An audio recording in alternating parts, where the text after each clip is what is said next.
Okay, perhaps we can get started. And again, thank you very much to all of you for attending this event. I know there are lots of other conflicting events happening at the same time. So I really take that this as a very strong indication of your interest on this topic. So it's really my very great pleasure to welcome you to this Peace panel event as part of Geneva Peace Week 2025, entitled Peace and Displacement in the Digital Age, Addressing Root Causes, Building Peace, and Paving the Way for Voluntary Dignified Return, Leveraging the Global Compact on Refugees. That's a very long title for this meeting, but bear with us. This year's Geneva Peace Week has made use of some very innovative tools, including AI-enabled interpretation. So very fancy. So to access, a QR code is available at the entrance, which you can use with your own headphones. So this is essentially for people wishing to follow the discussions in whichever language you're familiar with. Today's discussion will highlight how the Global Compact on Refugees is helping to translate solidarity into practical action, particularly under Objective 4, supporting conditions in countries of origin for return in safety and dignity. And our panel brings together a distinguished group representing a whole of society approach, which of course lies at the heart of the compact, including representatives of member states, UN agencies, civil society, and refugee-led organizations. So however, it's my really great honor and pleasure to begin by inviting Mr. Gilles Charuti, who's the Chief of Humanitarian Diplomacy at the Swiss Federal Department of Foreign Affairs, Peace and Human Rights Division, to deliver the opening remarks. Mr. Charuti, you have the floor. I'll try from here. It works. Great. Thank you very much for this. Thank you for the invitation. Excellencies, distinguished guests, ladies and gentlemen, on behalf of Switzerland, it's a pleasure and an honor to welcome you here today in Geneva. I'd like to start by thanking wholeheartedly UNHCR for organizing this platform today and for this panel on peace and displacement in the digital age. So a few words a bit to set the scene to start on why we're here today. So allow me to start with a sobering figure. By the end of 2024, end of last year, more than 120 million people worldwide were forcibly displaced. And that's the highest number ever recorded. And behind each figure is a human story of loss, resilience, and hope. As we all know, the drivers of displacement are complex and manifold, and they range from armed conflict to the weakening of international law, climate change, and environmental degradation. This unprecedented scale of displacement today underscores that durable peace, sustainable development, and respect for human rights are essential preconditions for voluntary, safe, and dignified return. In this regard, that's also a central topic of the conversation we're having today. As most of you know, in 2018, the UN General Assembly adopted the Global Compact on Refugees, which stands as a key framework to enhance response to forced displacement. And the compact highlights two key elements which are essential to the discussion we're having today. First of all, no country can alone respond to the large-scale displacements that we're seeing today. And secondly, we need the support of all stakeholders groups to try to offer solutions to the plight of refugees. I'll say now a few words on Switzerland's role. So from the perspective of my government, we see the Global Compact on Refugees as a crucial framework through which the entire international community, so not only the states, but also civil society, refugee-led organizations, the private sector, and others, can make essential contributions for the sake of refugees. And the momentum generated by the compact since 2018, so for the last almost 7 years, has grown significantly. We've seen through the wide commitment to the framework, through more than 3,400 pledges that governments and other entities have submitted to support the implementation of the compact. Building on this momentum, Switzerland, together with UNHCR, will co-host the next Global Refugee Forum Progress Review, which will take place here in Geneva at the end of this year. And the review provides an opportunity to reflect on the achievements that we've collectively achieved, assess progress, and chart the course towards the next refugee platform, the Global Refugee Forum in 2027, so in 2 years. It's also a pivotal moment to sustain momentum, reinforce international solidarity, and recommit to the principles of burden and responsibility sharing. So today's discussion has a strong focus on Objective 4 of the Global Compact for Refugees, which is to support conditions in host countries for refugees and their communities. As this objective emphasizes, refugee responses must go beyond immediate humanitarian needs. What is essential is to strengthen the resilience, development, and the well-being of host communities. The objective also highlights the importance of peace building in countries to ensure that we can lay the foundation for durable and sustainable solutions.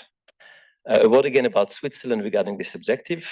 We align obviously closely with the objective of Objective 4 of the Compact.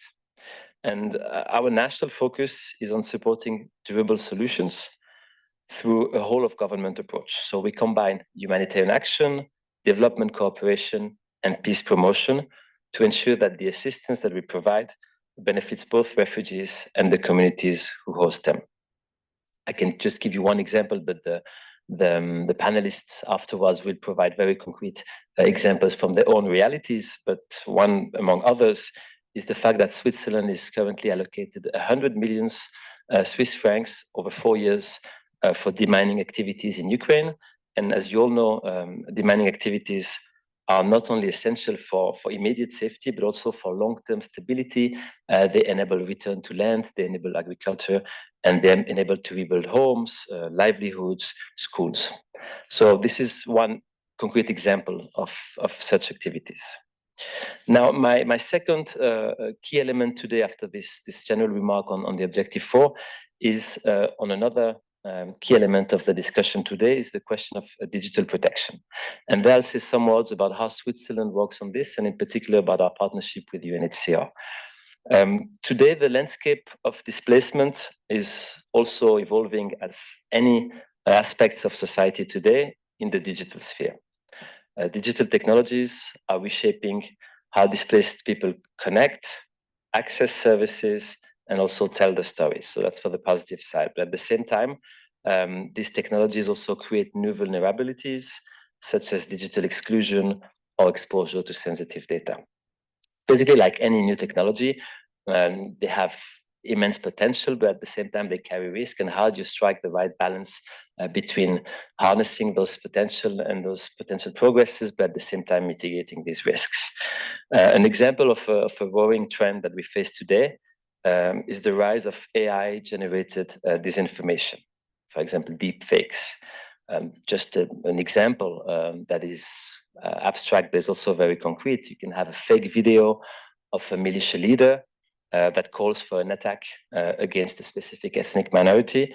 And so that's just a fabricated message, but then it can have extremely concrete consequences on the ground and on human lives. Or hate speech and other narratives online that can undermine social cohesion, create division between host communities and displaced population. We also notice, and especially humanitarian actors relate to us, how much themselves, so not only the displaced or the refugee communities can be affected by these technologies, but also how the international and the national humanitarian organizations can be affected by this. And we notice a trend that humanitarian actors are increasingly today targeted by disinformation campaigns, and that undermines the public trust, the trust of the population into this organization. And it also puts their staff at risk. So to tackle these challenges, Switzerland is partnering with HCR to strengthen digital protection and information integrity.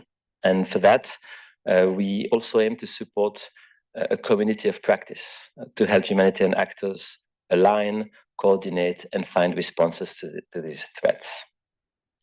However, Switzerland's support to HCR goes beyond funding.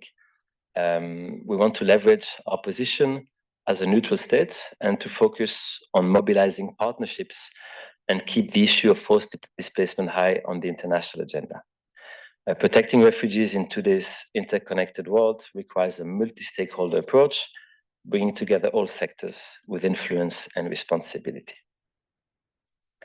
In this regard, our collective responsibility is clear. The human element must always remain at the core of our work. We really need to work together to ensure that digital innovation serves human dignity, strengthen protection, inclusion, and peace for displaced population. For this reason, Switzerland is pleased to announce that we will support the multi-stakeholder pledge in the framework of the Global Compact on Refugee on digital protection. And we will do this in the next Global Refugee Forum Progress Review in December in Geneva. We encourage other stakeholders to do the same. Maybe a last point in my introductory remark, and then I'll pass the floor to the different colleagues, is regarding the place of Geneva and what it can bring to the conversation. Addressing the root causes of displacement is obviously a very complex task, and to do so effectively, we cannot think in silos or through our own lenses, particularly in a time when the humanitarian sector faces unprecedented challenges and growing pressure to do more. We must leverage the power of partnerships and multilateralism. We need to join forces across governments, local authorities, private sector, and crucially, refugee-led organizations to ensure sustainable return and reintegration. And Switzerland, as the depository of the Geneva Convention and the host of International Geneva, can provide a unique setting to bring all of you, all the different stakeholders, to discuss these complex issues. Building on our tradition as a hub for humanitarian diplomacy and peace building, we are committed to ensuring that the multilateral system can tap into the full innovation potential of Geneva. Last word, in closing, the challenges we face today, so from large-scale displacement to emerging digital risk, underscore the importance of investing more in peace building, digital protection, and information integrity. These are no abstract goals. They are essential to creating the conditions for safe, voluntary, and dignified return. In this sense, I would like to encourage all of you to contribute actively to the Global Refugee Forum review in December 2025. This will be a critical opportunity to reflect on progress, share lessons learned, and chart a course for the next Global Refugee Forum in 2027. It's my hope that today's discussion will serve as a safe space for meaningful conversation, generating concrete ideas, strengthening partnership, and inspiring commitments that we can carry forward together. In this spirit, I wish you and all of us a stimulating exchange, and I conclude by reiterating Switzerland's commitment to advance the protection of displaced populations, foster multi-stakeholder collaboration, and principled humanitarian action. I thank you for your attention.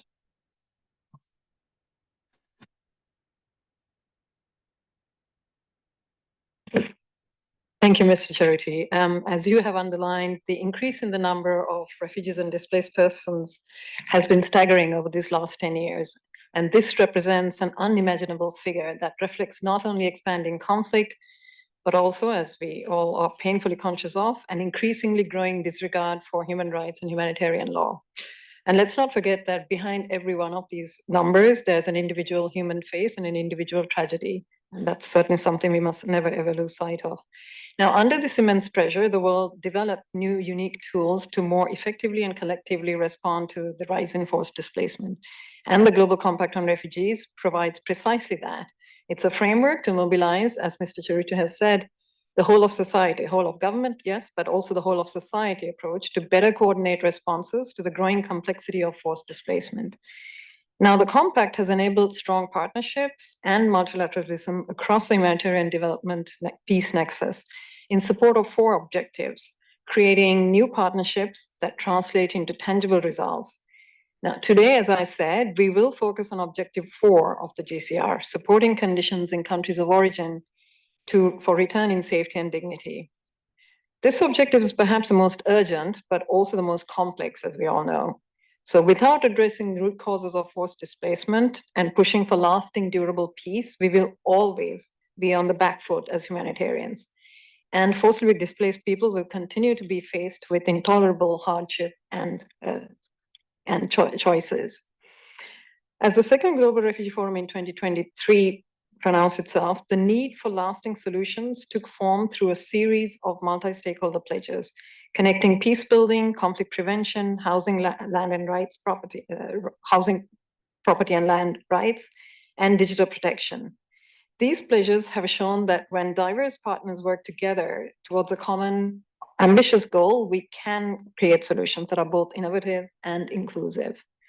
So I'm hugely privileged really to moderate this session because today's panel brings together 4 remarkable leaders who embody the spirit of collaboration and who are translating these pledges into tangible action. First, joining me here in person is His Excellency Ambassador Gustavo Gayon, Permanent Representative of Colombia to the United Nations Office in Geneva. Colombia, as you all know, is one of the co-conveners of the Global Refugee Forum of 2023 and a co-lead of the multi-stakeholder pledge on peace building and conflict prevention. Our other panelists are joining us online. We see them on the screen here from their respective countries of work. We have Ms. Nyakuma Peter Kotriak, founder and executive director of Together South Sudan. She is a refugee leader also supporting the peace building and conflict prevention pledge, and she is a tireless advocate for the rights of women and girls.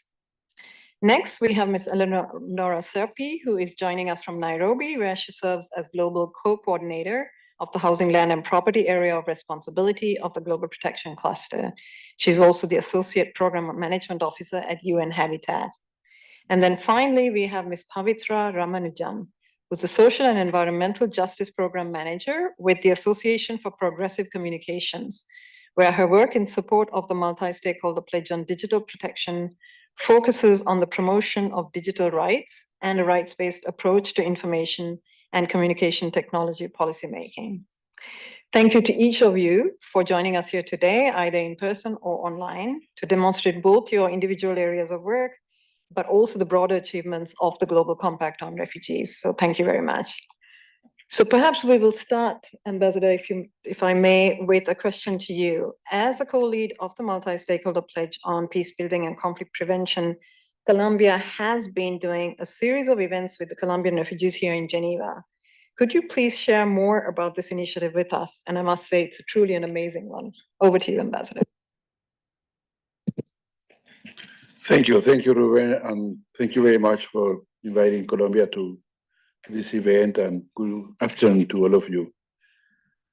During the second Global Refugee Forum, and in our role as co-conveners, we decided to co-lead together with Egypt, Norway, and the United Nations Department of Political and Peace Building Affairs, a commitment about peace building and conflict prevention. Let me explain why for Colombia it was important to lead this pledge. My country has witnessed a protracted armed conflict since the 60s last century, and we deeply understand the need to build a future based on peace.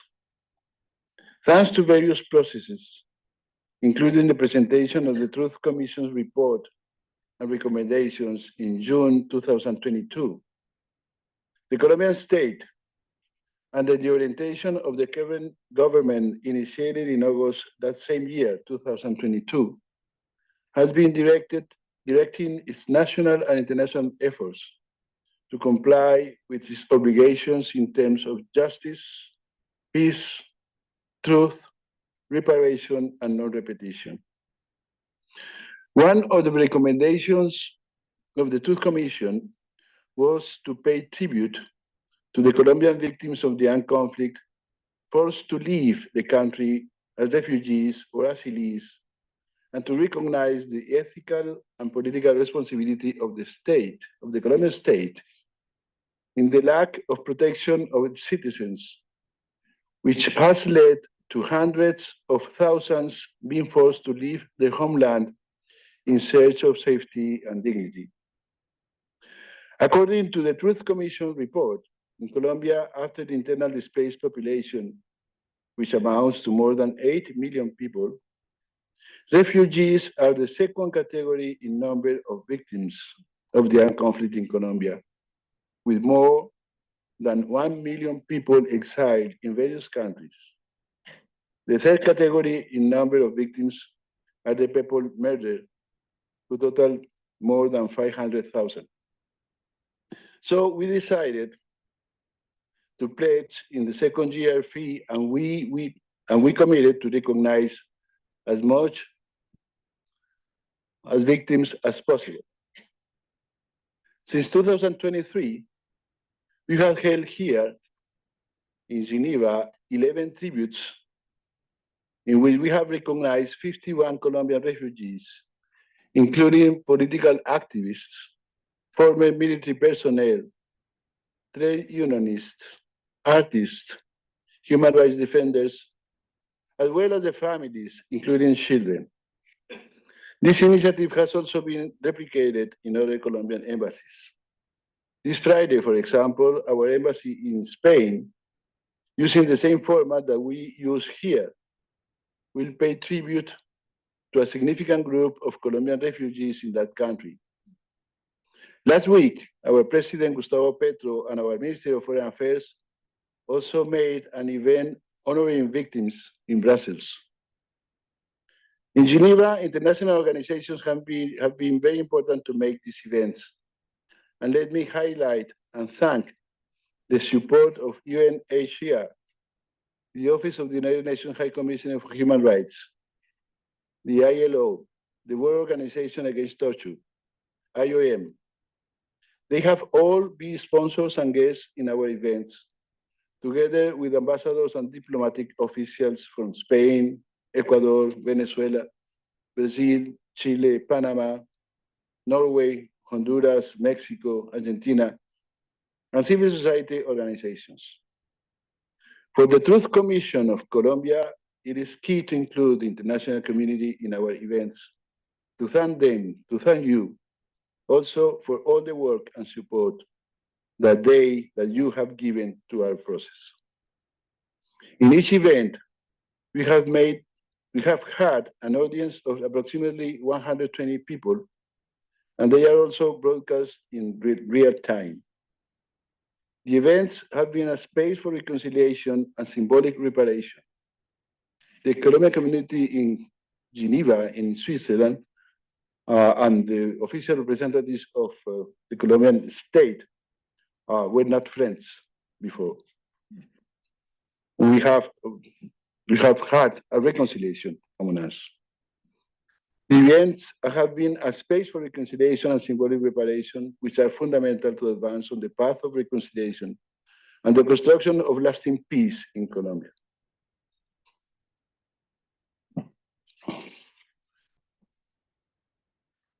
As a human rights defender,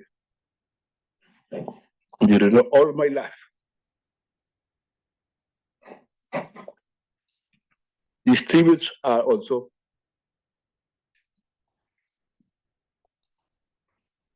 a personal commitment.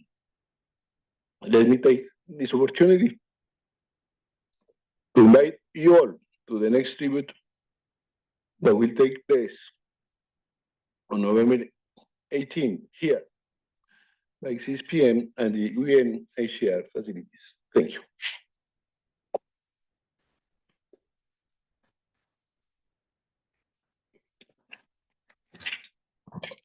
Thank you, Ambassador, not just for your remarks, but also really your personal commitment to this initiative. And I do have to say, I think this is really a pioneering approach taken by Colombia, not just by the government in Bogota, but also by its representations overseas. And I think certainly something that other member states could well do to follow. So thank you very much. We will now turn to our second panelist, Ms. Riak. Ms. Riak, how is, from your perspective of leading Together South Sudan, how can governments and international organizations best support refugee and community-led organizations in peace building and reconciliation efforts? Over to you.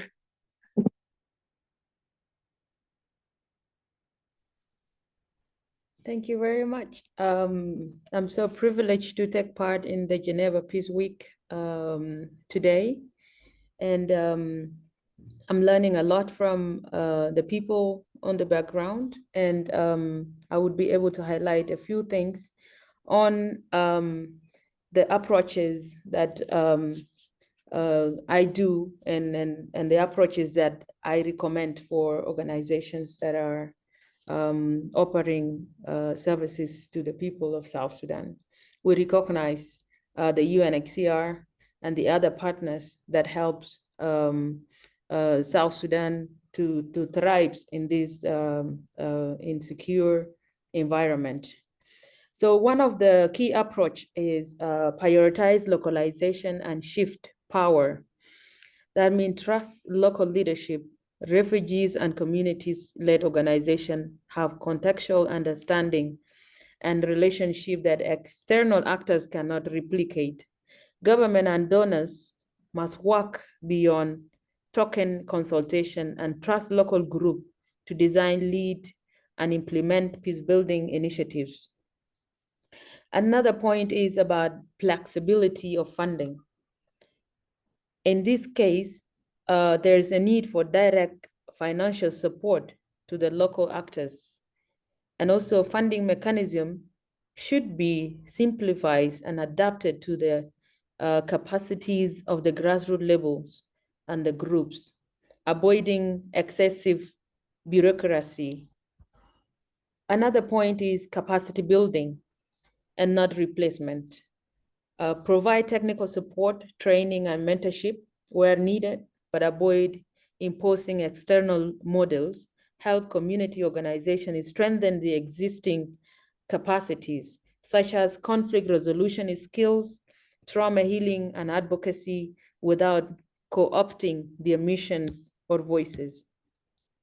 Also recognize and leverage lived experience. Refugees like myself and a displaced person like myself. Refugees and displaced persons are often treated as passive beneficiaries. In reality, they are experts in survival, adaptation, and peacemaking. Their life experience should shape peace-building policies and strategies in South Sudan. Involve them in national dialogues, transitional justice processes, and truth and reconciliation mechanisms. There's also a need for promotion of inclusive and gender-sensitive approach. And that should support structures that elevate women, youth, and marginalized ethnic or religious groups, whose voices are often sidelined in formal processes. Fund and support local women peace building, like my organization and other women-led organization or refugee-led organization network, which are often the backbone of grassroots and know issues that are on the ground, and also to help in reconciliation efforts. Then the advocacy part on protection and political spaces.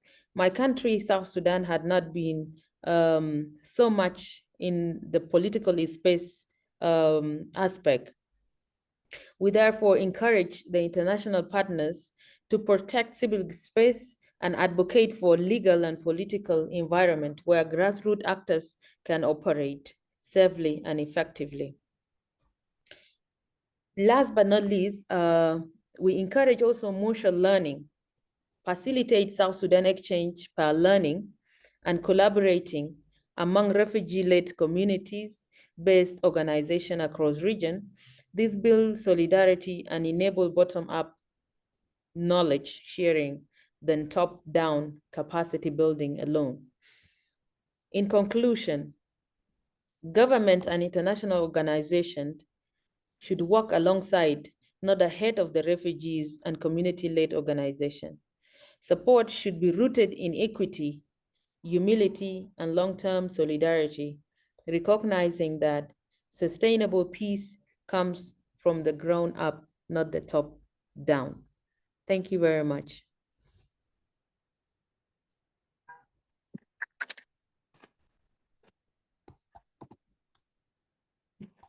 Thank you, Ms. Riak.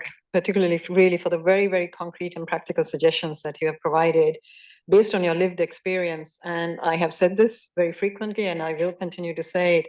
One word from you is worth 1,000 from me. And I'm so glad that you're here and that you're such an eloquent and articulate advocate for meaningful refugee participation, not just in peace processes, but in fact, in all of the decision-making processes that impact your lives, and also for this very special pitch for adequate representation from specific groups, including women and minorities as well. We will now move on to our next panelist, Ms. Serpi. Ms. Serpi, could you tell us how UN Habitat is working with governments and local authorities to address housing, land, and property issues in the context of return, especially where competition over land or informal settlements could reignite tensions and undermine voluntary, dignified return? Over to you. Thank you. Good afternoon to all of you, and thank you for inviting me today on this panel.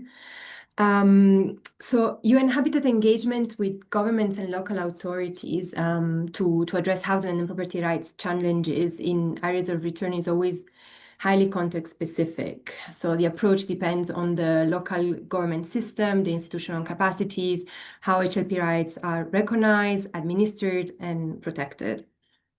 Addressing displacement and its land and HLP dimension do require strong political will and government capacity across multiple institutions.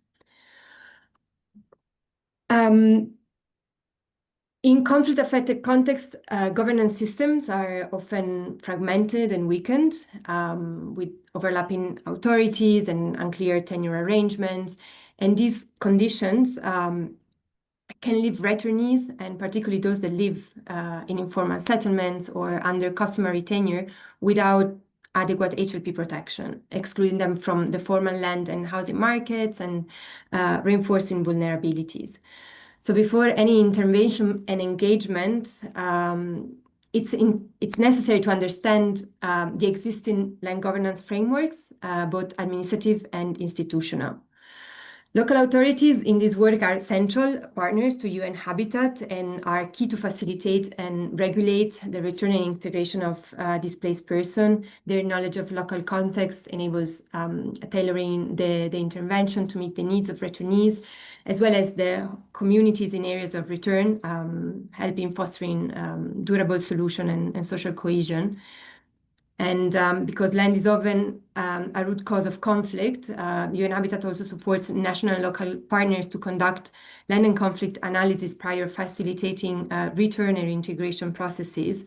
And these analyses help identify pre-existing grievances related to HLP and new pressures that could lead to the re-escalation of conflict or to new conflicts. In both, again, like when we're looking in conflict-affected context, but this applies to many developing contexts, in both urban and rural areas, we often found legal pluralistic systems where statutory, customary, and religious land system coexist.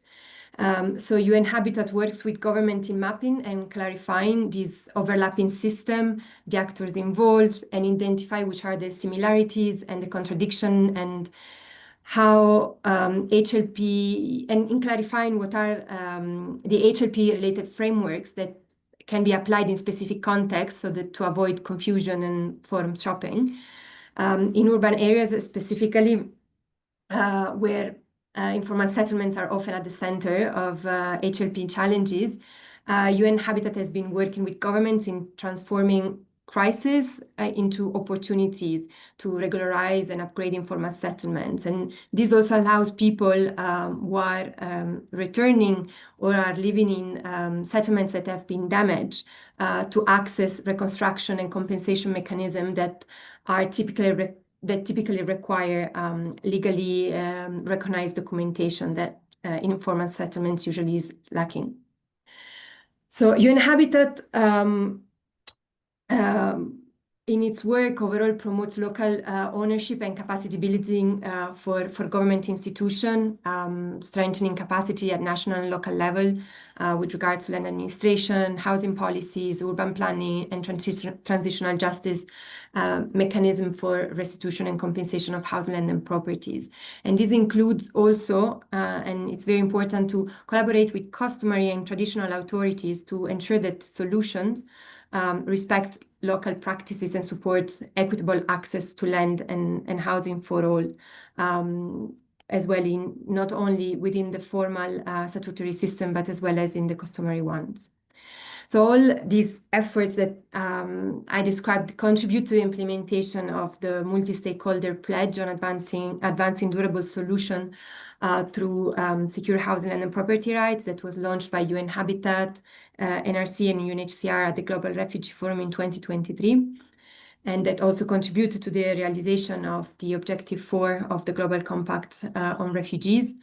And today I would like to invite governments, donor, humanitarian development partners, civil society, NGOs to continue endorsing and supporting this pledge to help us translate this commitment into concrete actions. And looking ahead, I would also like to encourage stakeholders to develop new pledges that that respond to the emerging displacements and return context that we are witnessing to ensure that no one is left behind. Thank you.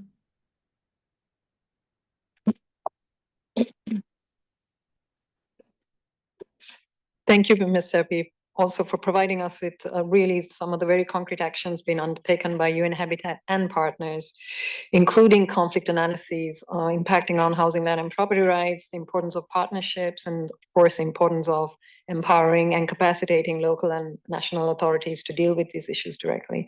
And of course, last but not least, your call for support in terms of the multi-stakeholder pledge, but also hopefully future pledges and commitments as well in this area. So thank you very much for that. Finally, we have Ms. Ramanujam. Could you please advise us, Ms. Ramanujam, on, from your work, what is the relationship between information risks on digital platforms, such as hate speech or misinformation, and forced displacement? Over to you. Thank you so much. Good afternoon, everyone. And thank you so much for the opportunity to speak with all of you today. So research that the Association of Progressive Communications and its partners have done over many years has demonstrated that online harms increasingly do have very tangible offline consequences. The patterns that we see in hate speech, misinformation, disinformation, technology-facilitated gender-based violence, which target vulnerable and marginalized communities, show us that information disorders on digital platforms don't exist in isolation, but really they intersect with historical, structural, and societal inequalities. And these forms of online harm are deeply gendered and intersectional. They feed on pre-existing fears, biases, and stereotypes, reshaping truth and distorting reality. And they deepen historical rifts within society by manufacturing hatred, by reinforcing social hierarchies, and normalizing violence and exclusion. And such digital hostility can spill into physical spaces, translating into acts of discrimination, social exclusion, and in extreme cases, as we have seen, violence and displacement. And they often occur with impunity and little societal or governmental pushback due to the normalization of the negative rhetoric. And a striking example of this online-offline continuum is the case of the Rohingya community of Myanmar, who have been the focus of APC's work with UNHCR since 2023, where the systematic spread of hate speech and disinformation against the Rohingya on social media platforms, especially Facebook, played a critical role in their persecution and displacement. Online campaigns we saw work to dehumanize and otherize the Rohingya, portraying them as foreign, as dangerous, conspiring to conquer Myanmar, and presenting them as an existential threat to the nation's Buddhist majority. And this had really profound offline impacts because it created an environment where the Rohingya were subjected to economic and social boycotts.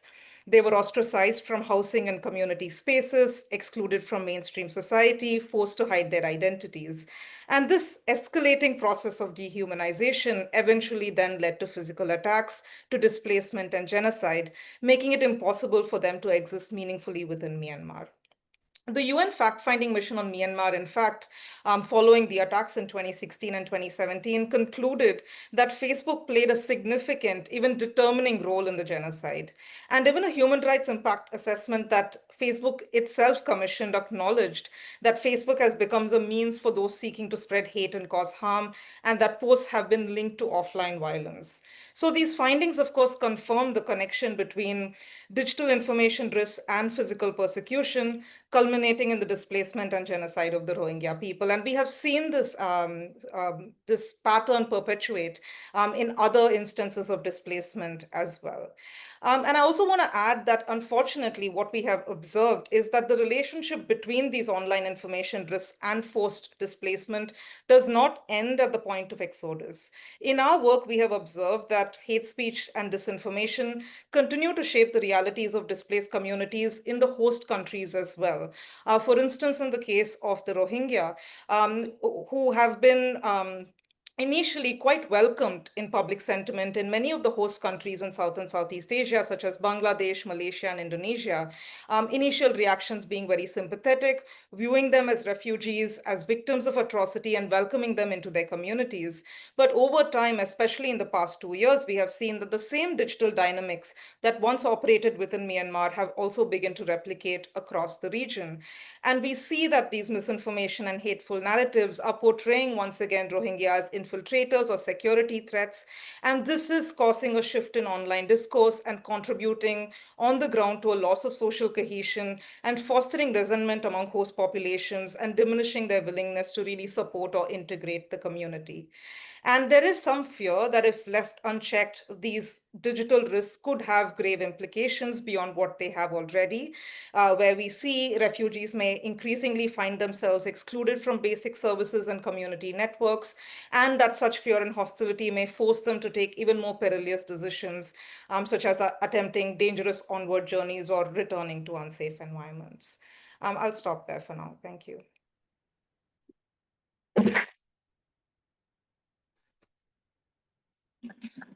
Thank you, Ms. Ramanujam, for highlighting really that hate speech and misinformation don't happen in isolation or in a vacuum, that it's really part of a very complex whole, but also pointing out the critical role played by social media platforms in propagating this hate speech and misinformation. And the fact that it happens not only in countries of origin and acts as a trigger for displacement, but also in countries of asylum, and the inherent risks run by the refugees in countries of asylum because of this, including, of course, as you said, the risks of dangerous onward movements, but also the risks of very real physical threats, not just exclusion from services, but very real physical attacks and threats in countries of asylum as well. So thank you really for pointing that out to us and using the Rohingya example really as one of the most compelling ones. We will now have another round of questions for our panelists, so please brace yourselves before opening the floor for discussion. So again, Ambassador, perhaps starting with you, if I may. What strategies or partnerships have been most effective in your experience in engaging local authorities, communities, and international partners to prevent conflict and to support reconciliation, while ensuring that returning populations access housing, land, and essential services? Over to you, Ambassador. Thank you, Ruben. The current experience with return processes began 13 years ago with the enactment of the return law, a policy originally designed to help Colombian nationals who wish to return home after the global economic crisis of 2008-2012. Although it was first conceived for a specific group, Colombians living mainly in North America, Western Europe, with the means to ensure a comfortable resettlement, its implementation over the years has proven to be dynamic and adaptable, reaching more vulnerable groups and evolving to meet the needs of citizens in very different circumstances. Colombia's experience underscores that voluntary, safe, and dignified return is not a single event. It is a process. It requires sustained engagement before, during, and after return. Interinstitutional coordination, and above all, a commitment to treating every citizen abroad or returning home with respect, empathy, and opportunity. So allow me to highlight 3 key phases of Colombia's approach to create conditions to return. First, before the return, strengthening ties with the diaspora. A successful return process begins long before the physical return itself. It starts by building and maintaining strong, positive connections with citizens abroad. Colombia's experience shows that every national, regardless of their migration status, should be treated with respect and dignity whenever they interact with consulates and embassies. In this phase, some key actions include promoting cultural values and traditions among the diaspora to maintain a sense of identity and belonging. Supporting diaspora organizations that help create networks of mutual support and allow governments to better understand the community's locations, interests, and needs.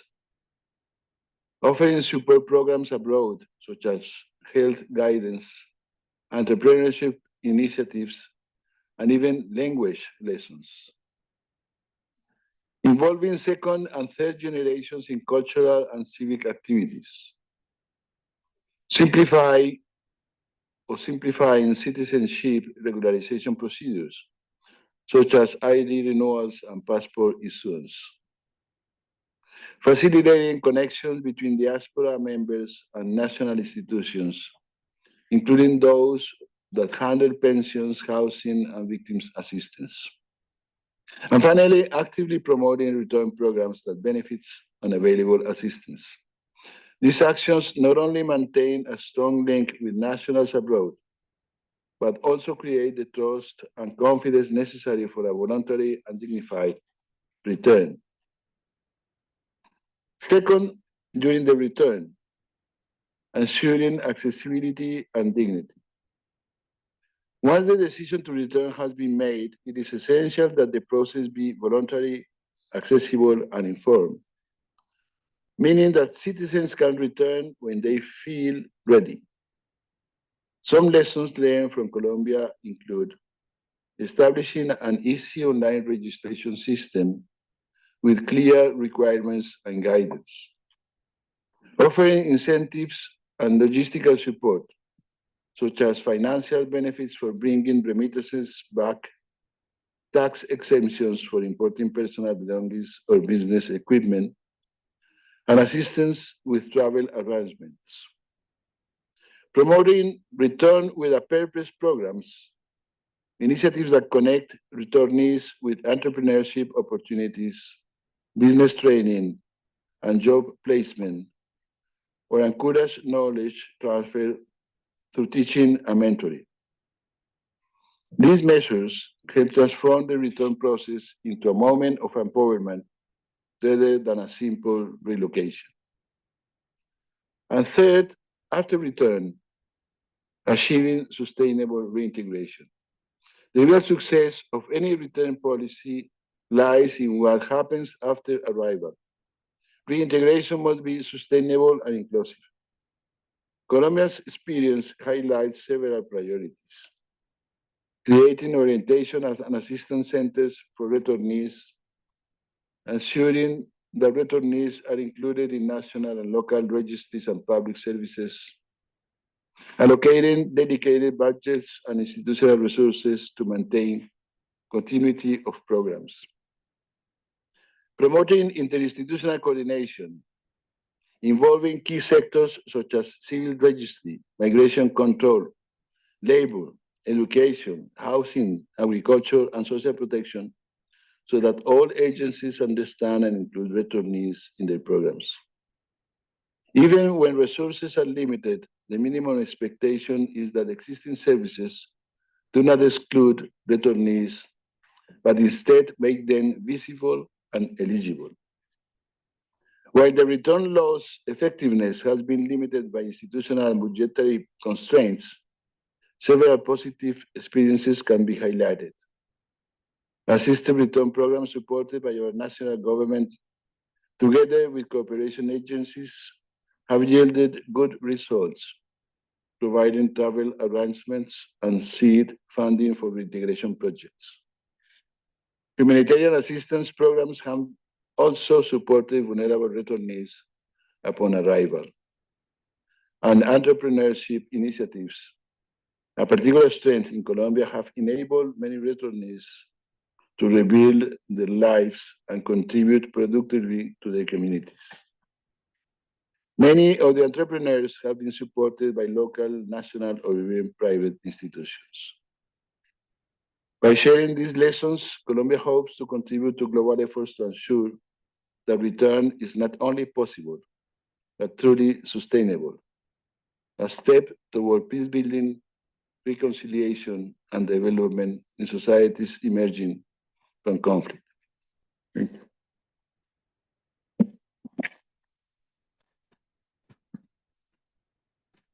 Thank you, Ambassador, really for sharing the experiences of Colombia. And as you pointed out, these are over 15 years now that you have been actually implementing these approaches. And you pointed really to the importance adaptable and dynamic, and really the focus being not just during, but before, during, and after returns. And I really like the emphasis put on dignity, respect, accessibility, and inclusion. I think those are really some of the key words when you're looking at returns of refugees and other displaced people back to their countries and places of origin. So thank you very much. Turning now to you, Ms. Riak, again. What are some of the key challenges and opportunities that you see for building and sustaining peace in displacement and return settings, particularly in South Sudan?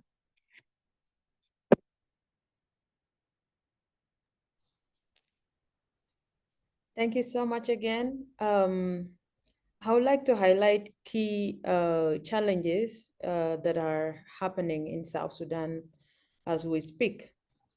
The major issue is the insecurity and the ongoing violence in different parts of the country. And that had happened after the court case. And right now, maybe you might be hearing in the news about the court case of the suspended Vice President, Dr. Riek Machar, which is mostly termed by most South Sudanese as a political motivated court. Therefore, that is creating insecurity that is making so many harm groups to form themselves and rivaling against the government as we speak. Another challenge is the hate speech. The hate speech right now in South Sudan is one of the key things. As one of my panel said earlier, Facebook is one of the things where local languages made it harder for detection and to moderate when people post on social medias. There is also reports on medias that are irresponsible by the media houses that create hatred and create violence against other, particularly on different groups of people and the tribe. South Sudan is a blessed country with 64 tribes. I would say more than that, some people say. But creating that moment of post where they create videos and they share violence and dehumanizing videos created so many hatred among the population in the country, and that's what is happening right now. The second challenge is the land and properties disputes. Land tenure is highly contested, especially in return areas where displacement has lasted for years. We are still in displaced camps, in refugees camps. And right now, since the situation is not favorable, people are moving back into other countries for the fear of their lives. Therefore, there is less of fight for land, but there is indeed that situation happening, that people are having issues and dispute over land. So there is customary system, often conflict with formal land laws. There's also returnees may find their homes occupied, causing tension with host communities or other returnees. We also lack infrastructure and basic services. Many areas of return lack schools, even before they were displaced. They lack healthcare, water, they lack sanitation. That is making it in integration difficult. Poor infrastructure deter both return and investment in livelihood. The fourth challenge is economic hardship and livelihood challenge. Returnees and IDPs often struggle to find or resume livelihood, particularly in agriculture due to lack of tools, seeds, and livelihood. We also have influx of the Sudanese refugees to the South Sudan as we speak. We also have another challenge that youth unemployment is very high in the country, where youth are recruited in arms and into gangs activities in South Sudan. There's also weak governance and rules of law. The corruption is very rampant, lack of accountability, as the reports that were released a few weeks ago by the UN Security about the corruption in my country. There is also judiciary make a peaceful dispute resolution difficult. So many local governments lack the capacity to manage peace building or integration effort effectively. Psychosocial support and trauma social fragmentation. Both returnees and host communities often carry deep trauma, like myself, from years of violence. Reintegration can be difficult if communities feel social cohesion has broken down, or if mistrust remains between ethnic or political groups. We have a difficult situation again, the climate change and the scarce of resources. Increasing flooding, it affected most of the Upper Nile region, especially over water and pasture escalating conflict and risk. Climate-induced displacement is coming a new layer of complexity in return dynamic, especially, as I said, in Bantu areas. The key opportunities, we have community-based reconciliation mechanism. When embraced, communities can come together.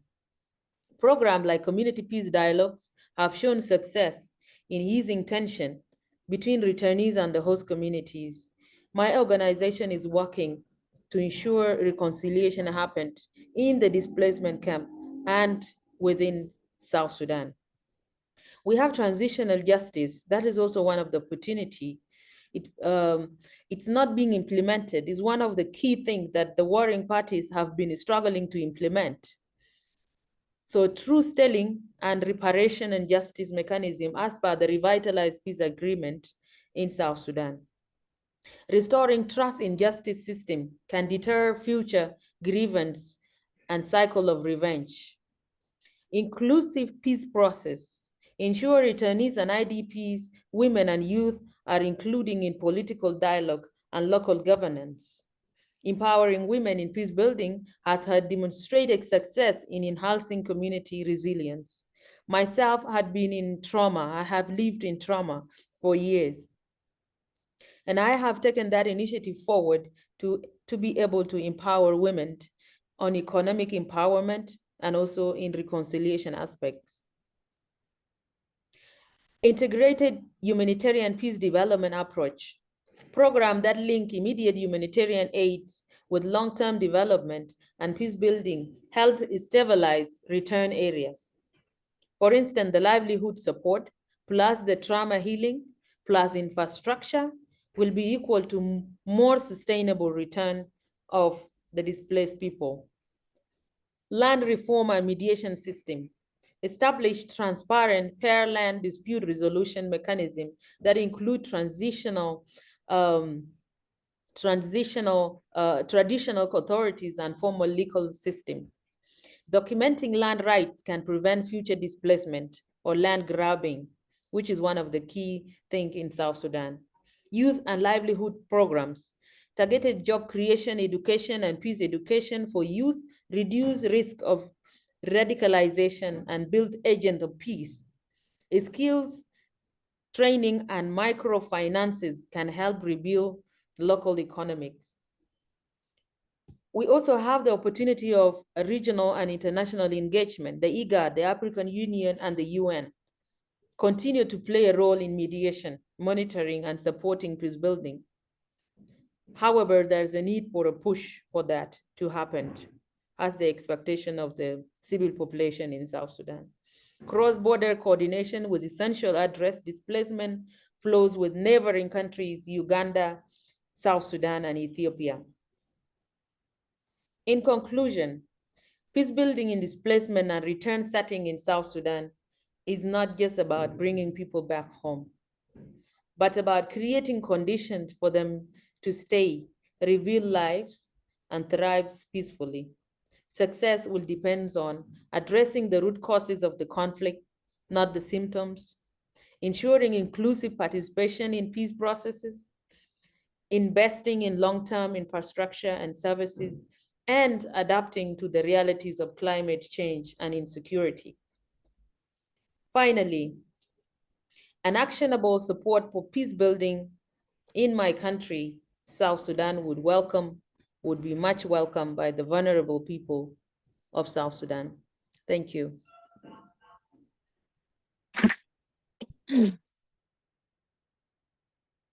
Thank you, Ms. Riak, as always, for really a very comprehensive and very clear response, detailing some of the challenges: insecurity, hate speech, housing, land, and property disputes, absence of basic infrastructure, climate change, weak governance structures, and certainly high rate of unemployment, to name just a few. And then also the very clear opportunities that you present as well, including, the importance of community-based structures for reconciliation processes, the need for transitional justice mechanisms in order to restore trust in the government structures, and of course, inclusive peace processes and the empowerment of women in that, and the critical need to address the humanitarian development peace nexus as well, and really to operationalize it, and certainly the critical role of the international community in that regard. So thank you very much for that. Turning now to you, Ms. Serpi, what policies, standards, or planning tools is UN Habitat providing to help national and local governments design inclusive urban and settlement policies that make refugee return and reintegration sustainable? Over to you. Thank you. Based on our experience, most displaced people and returnees tend to head to urban centers. Among them, many returnees, they might not go back to the areas of origin, especially those areas that have been heavily impacted by destruction, where they might be lacking security of tenure to their land and houses, or simply because some urban centers might offer better livelihood opportunities and access to services. And this put a very strong stress on existing urban areas and their host communities, making it almost impossible for national and local governments to ensure equitable access to housing, land, and basic services for all. And addressing these challenges requires sustainable, scalable, and transformative strategies that are grounded in a strong understanding of the urban environment and its dynamics. When urban systems function well, they can provide better opportunities for returnees and host communities alike. And tools like inclusive spatial planning and functioning land and housing sectors are essential to drive the economic and spatial integration and social cohesion. So in response to this demand, UN Habitat has developed and tested approaches and tools that help national and local governments design inclusive urban and settlement policies that enable sustainable return and reintegration while safeguarding the housing, land, and property rights of both returnees and host community. Building on this, UN Habitat, for example, UN Habitat Framework for Inclusive Urban Solution to Internal Displacement emphasizes planning for displacement as a part of urbanization, integrating displaced population into city development plans, housing markets, and service system. And central to this framework is the settlement approach, which is a defining feature of UN Habitat urban recovery work. This approach focuses on entire neighborhoods or settlement, and it looks into how settlements grow, function, and it addresses interlinked dimension, such as, for example, the urban form, the land use, the density, the access to services, the land tenure security. And by engaging returnees and IDPs, host communities, and local authorities in co-designing solution, it ensures that interventions are inclusive and context-specific and socially cohesive. For instance, UN Habitat has applied this approach in Iraq, and like the intervention, for example, in Mosul and Sinjar, brought together municipal authorities and communities to plan the rehabilitation of damaged neighborhoods, combining housing reconstruction, tenure regularization, and infrastructure upgrading to create conditions for sustainable reintegration. If we focus more specifically on the land sector and the HLP aspect, UN Habitat has been working and implementing the fit-for-purpose land administration approach, which helps governments implementing land policies that protect the HLP rights of IDPs, returnees, and host community through affordable, flexible, and inclusive land systems. Basically, this approach provides the institutional infrastructure to secure tenure rights, determine land value and taxation, manage land use, plan development, and also resolve land disputes in ways that are adaptable to post-conflict and return context. In fragile settings and in context of returns, this approach supports local governments in incrementally strengthening the land management system through some practical measures, for example, recording HLP rights and claims using community-based digital tools, safeguarding and reconstructing land records that might have been lost or damaged during conflict, establishing alternative dispute resolution mechanism, and integrating land governance into broader legal and institutional reforms. One of the key benefits of adopting an approach like the fit-for-purpose land administration is the ability to bridge the gap between formal and informal settlements. The fit-for-purpose approach operationalizes the continuum of land rights, which recognize the diversity of tenure arrangements that might exist from ownership and leasehold to occupancy, use of customary rights, whether formally documented or not, to be progressively integrated into a unified system that enhances tenure security to housing and land over time. For example, this is very relevant in context where return processes are happening amid widespread informality, like, for example, in Syria. One of UN Habitat widely implemented fit-for-purpose land tools to address HLP challenges, especially in context of return and displacement, is the social tenure domain model that has been developed by UN Habitat together with the Global Land Tool Network, which is a GIS-based tool that provides flexible, pro-poor, and participatory approach to recording and recognizing people, land, and housing tenure relationship beyond formal ownership rights. In many post-conflict and displacement settings where formal and land registries are incomplete, or as we were saying, have been destroyed or are inaccessible, STDM, for example, can help communities together with all local authorities to document the relationship of people to their land and housing through participatory mapping and locally validated data, and this make it possible to protect rights and claims that otherwise might be invisible in informal systems. And the strength of these tools doesn't only lie in the technology, but rather in the process of engagement that brings together community, land administration official, and local leaders to build trust, transparency, and legitimacy around land information. Beyond these, along the years, UN Habitat has developed a range of technical and normative guidance that support governments and partners. It would be difficult to list them all, but maybe among the most recent one that are that are relevant to housing and property issues. There's the policy direction, HLP solution to resolve and prevent displacement, that was published last year, which provides a menu of HLP solutions and policy recommendation for humanitarian protection, recovery and resilience, and builds on 24 case studies documented in 14 countries. These are projects that go beyond UN Habitat and really documents the different approaches that can be used.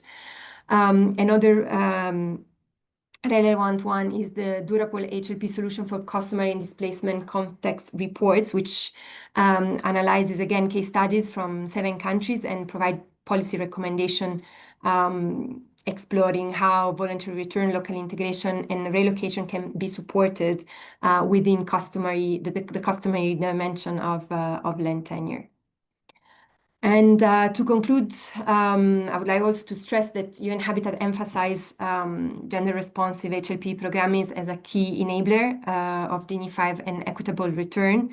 And among the recent tools that have been developed, the training guide on women, land, and peace provide practical guidance for governments, practitioners to strengthen women, house, land, and property rights during displacement as well as during return phases. I will stop here. Thank you very much.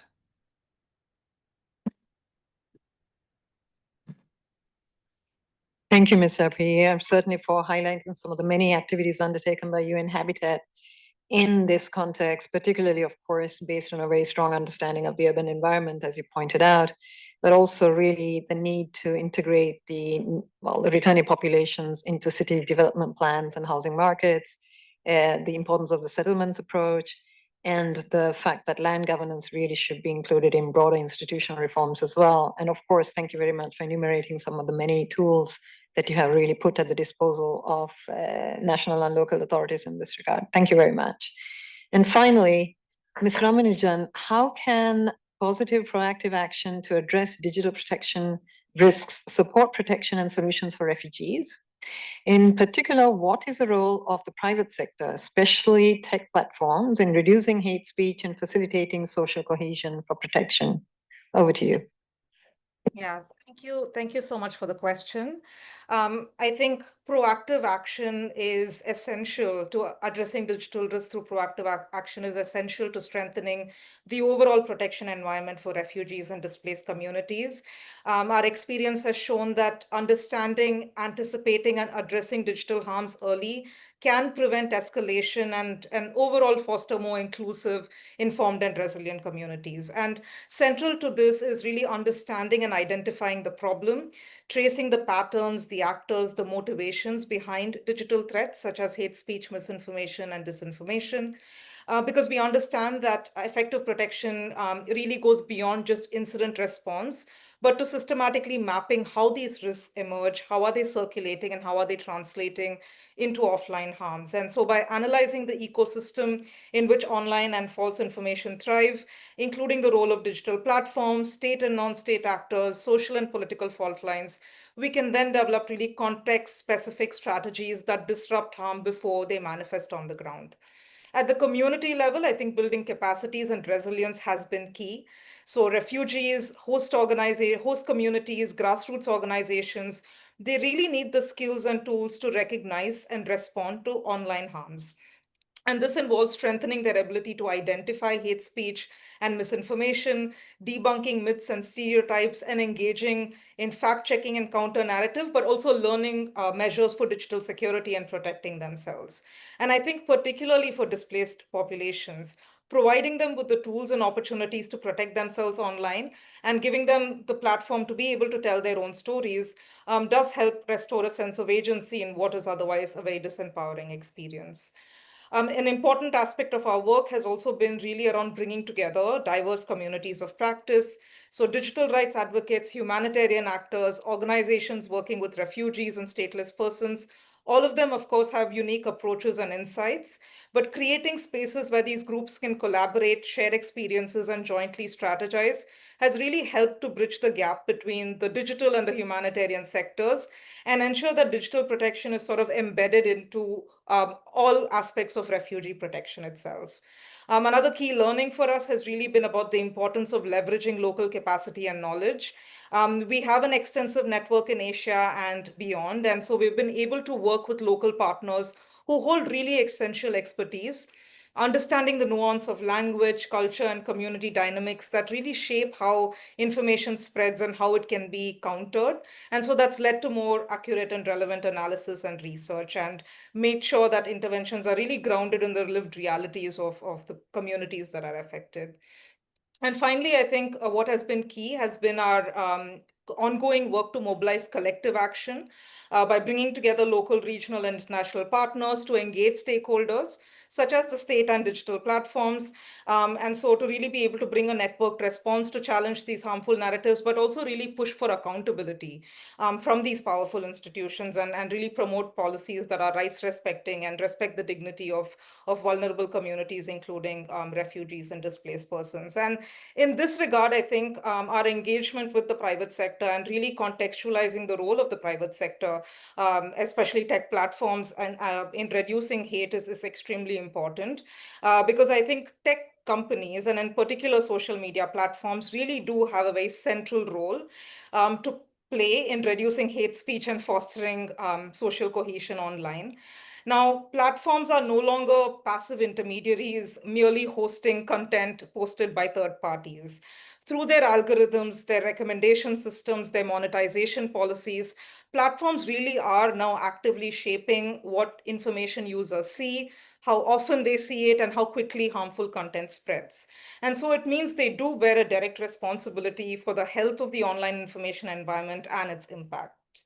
But what we've seen in practice, unfortunately, are that platforms are quite incentivized to ignore or even enable harmful content for monetary reasons, prioritizing engagement and profit over user safety, and at times also because these actions serve geopolitical interests, which complicate efforts to ensure accountability.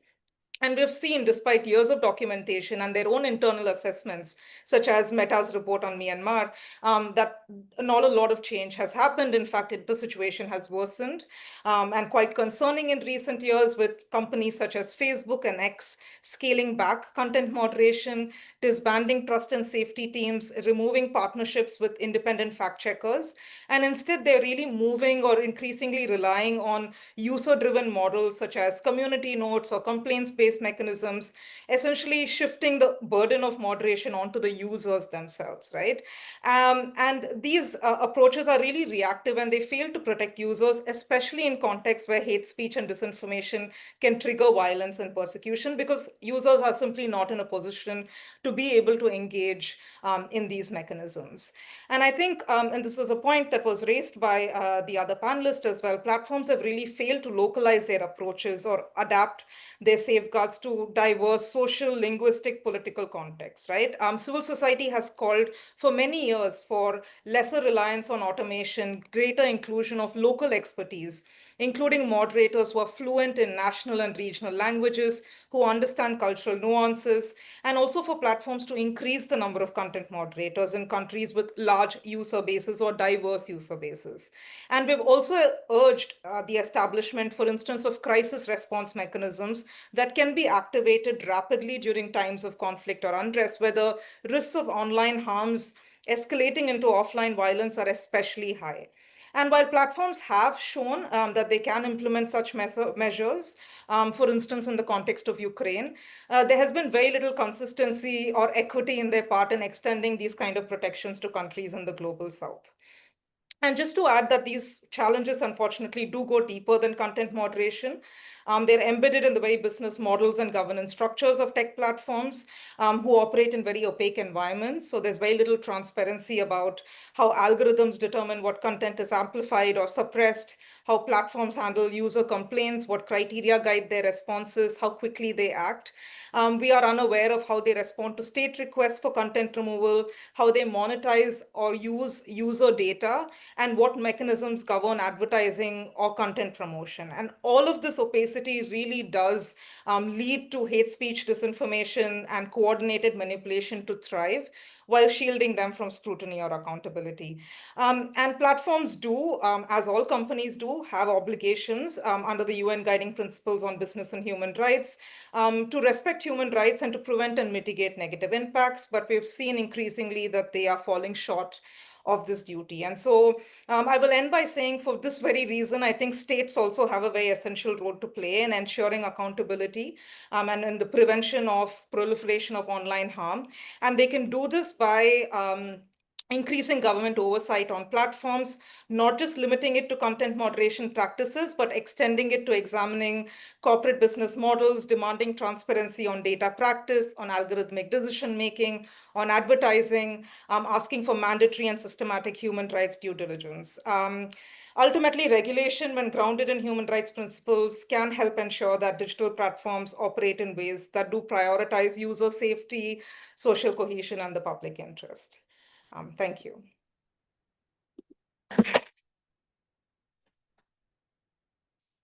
Thank you very much, Ms. Ramanujam.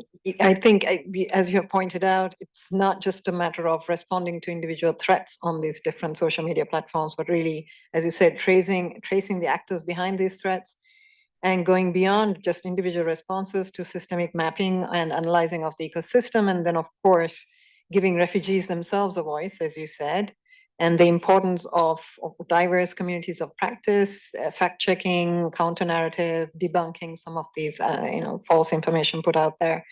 And then really, despite the fact that we are pushing hard for accountability of some of these major tech platforms, we don't seem to be making much headway, as you said, probably because of the fact that some of the methods being employed and the content being propagated are lucrative and perhaps serving certain geopolitical interests as well. And then highlighting member states' responsibilities in addressing some of these concerns, particularly in regard to the giant tech platforms. So thank you very much for that. At this point, and I do want to thank all of the panelists for this incredibly insightful and informative and very, very rich interventions. At this point, we were supposed to be opening up the session for questions and answers, but I think given the fact that the interventions were definitely incredibly substantive and rich, we don't really have the time for that now, unfortunately. But I'm sure if you do have any burning questions or comments, our panelists, both online and the ambassador here, will be more than happy to respond to them individually after this event is over. But thank you very much for participating in this, and just a couple of concluding remarks from me on this one. Just to say, first, it's more important than ever to mobilize political will towards peace and empower local actors in countries of origin to build and sustain social cohesion, combat xenophobia, and restore justice to displaced peoples. And I think all of our panelists really have brought this out so compellingly. Second, linkages must be made to connect the multiple dimensions and root causes of displacement, from conflict to online hate speech, to deprivations of land and property, and beyond. Without this connected understanding, we cannot ensure that peace is durable and lasting, as it must be to enable displaced people to return home confidently and in true safety and dignity.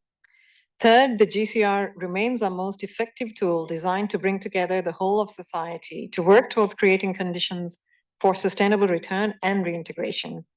Every actor, from governments to civil society to the private sector and beyond, has a role to play, and each contribution matters. And you've really seen that compellingly for yourselves here.